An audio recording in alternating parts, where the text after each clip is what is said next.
Hi everyone, welcome back to my channel. સ્વાગત છે તમારું મારી ચેનલમાં અને મારા ગુજરાતી વ્લોગમાં. તો મેં એક સાંજે પુલાવ બનાવ્યો હતો, તો એ તમને બતાવી રહી છું પુલાવનો લુક. કોઈ વખત તમને રેસીપી આપી દઈશ. તો મેં મરચાં સાથે તળી લીધા હતા, પુલાવ બનાવ્યો હતો અને સાથે કઢી બનાવી લીધી હતી. અને સાથે તમે પાપડ શેકી લો તો તમારું બહુ જ મસ્ત ડિનર થઈ જશે. અને સન્ડે હતો ત્યારે ચીકુ અને ચીકુના પપ્પા બંને પ્રોજેક્ટનો દિવસ રહ્યો, કારણ કે ચીકુને સ્કૂલ ખુલે ત્યારે પ્રોજેક્ટ લઈ જવાનો હતો. એટલે એના પપ્પાએ એને આખા દિવસમાં મદદ કરી અને સાથે એના પપ્પા અને ચીકુ સાથે મળી અને પ્રોજેક્ટ બનાવી દીધો. હું તમને આજે આખો પ્રોજેક્ટ બતાવીશ. જ્યારે એ લોકોએ બનાવી દીધો એના વિશે ચીકુ જાતે જ તમને કહેશે. તો સન્ડે પ્રોજેક્ટનું કામ ચાલતું હતું અને સ્કૂલો બાળકોની ચીકુમીકુની સ્ટાર્ટ થાય છે, એટલે ચીકુમીકુ માટે 2 બેગ પણ અમે લાવ્યા છીએ. સ્કૂલ બેગ એકચ્યુઅલી એ લોકોની બેગ એ લોકો પાસે વન જ બેગ હતી અને બહુ જ મેલી મીન્સ ગંદી થઈ જાય તો મારે એને વોશ કરવી હોય તો મારી પાસે બીજી બેગ અવેલેબલ હોવી જોઈએ. તો આ મીકુની બેગ છે, રેડ કલરની યુનિકોર્નવાળી, અને ખરેખર આ સરસ છે. અને આ ચીકુની બેગ છે પર્પલ કલરની. એકચ્યુઅલી ચીકુની બેગ તો મેં જ્યારે આ વ્લોગ મારું જશે ત્યાં સુધીમાં તો હું એને બદલાવી જ દઈશ, કારણ કે હું આજ સાંજે આને બદલાવા જ જવાની છું અને મેં બદલાવી પણ દીધી છે. પણ આ પહેલાંની બેગ બતાવીશું, કારણ કે આમાં વચ્ચે એક ચેન ન હતી, જે નોટબુક મૂકવાની, લંચ બોક્સ મૂકીએ એની પાછળ નોટબુક મૂકવા માટેની જે ચેન રેડ બેગમાં હતી પણ આમાં નથી, તો મારે બદલાવી પડશે. અને હા, બંને બેગમાં આ રીતના પાછળની સાઈડે એક આવી રીતના બેગ પણ આપતા હતા કે જે ચોમાસામાં જ્યારે વરસાદ પડે ત્યારે આ જે બેગ હોય છે આખા ઠેલાને મીન્સ આખી બેગને કવર કરી દેતી હોય છે. તો એ સારી વસ્તુ હતી. જોકે હું આ જ કંપનીની બેગ લાવી ચીકુ માટે પણ ચેન્જ કરીને, પણ પર્પલની જગ્યાએ ગ્રીન કલરની લાવીશું. બંનેમાં આ ફેસિલિટી છે, બંનેમાં પાછળથી આપી છે એક બેગ. અને આ ચીકુનું એક પ્રોજેક્ટ છે મીરાબાઈ પર. તો આ ચીકુનો આ ચાર્ટ છે. પ્રોજેક્ટ તો હું તમને બતાવું છું હમણાં જ આ જ વ્લોગમાં. આ ચાર્ટ છે મીરાબાઈ પર, એને બનાવ્યો છે.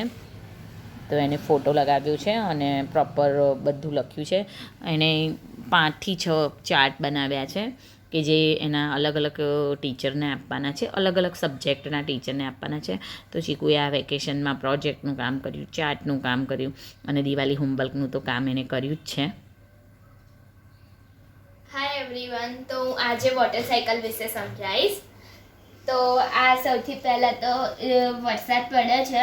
એ વરસાદ પડે એટલે અહીંયાથી જે પાણી આવે એટલે અહીંયા મતલબ સ્ટોર થાય એટલે એને પર્કોલેશન કહેવાય. ગ્રાઉન્ડ વોટર એટલે જે આપણું જમીનમાંથી પાણી હોય એ ગ્રાઉન્ડ વોટર કહેવાય. પછી આમ જઈને એટલે વરાળ બનીને ઉપર જાય એટલે એને ઇવોપરેશન કહેવાય. ઇવોપરેશન થાય પછી એ ઇવોપરેટ થઈને જે વરાળ હોય એ પછી કન્ડન્સ થઈને ફરીથી વરસાદ પડે એટલે આને પરસિપિટેશન કહેવાય. અને જ્યારે પ્લાન્ટ્સમાં શું થાય, ટ્રાન્સપિરેશન થાય. ઇવોપરેશનના લીધે ટ્રાન્સપિરેશન એટલે કે ધ લોસ ઓફ વોટર, એટલે જે લીવ્સ હોય પ્લાન્ટ્સના એમાંથી જે પાણીનો લોસ થાય એના એ ટ્રાન્સપિરેશન કહેવાય. અને એ જ્યારે ઇવોપરેશન થાય ત્યારે થાય.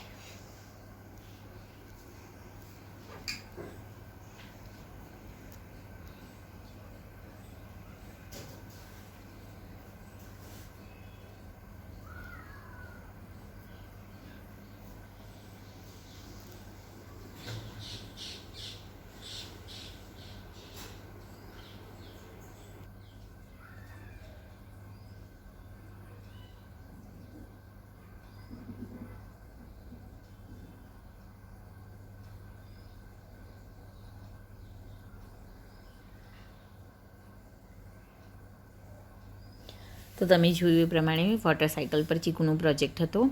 અને આજે હું તમને પાસ્તા રેસીપી આપીશ. તો મેં પાસ્તાને બાફી દીધા છે. આ હું બિલકુલ ફટાફટના પાસ્તા રેસીપી મીન્સ મારી સ્ટાઇલથી બતાવી રહી છું.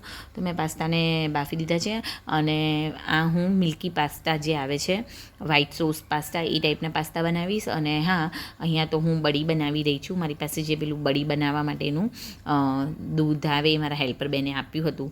તો હું મોસ્ટલી મેં મારા પહેલાંના વ્લોગમાં બી પ્રોપર આખી રેસીપી બતાવી છે, તો હું એ બનાવી દઈશ અને સાઈડમાં હું મિલ્કી પાસ્તા બનાવીશ. તો તમે જોઈ શકો છો કે પહેલાં મેં જે પાસ્તા છે એને બાફી દીધા છે, મીન્સ એને કૂક કરી લીધા છે.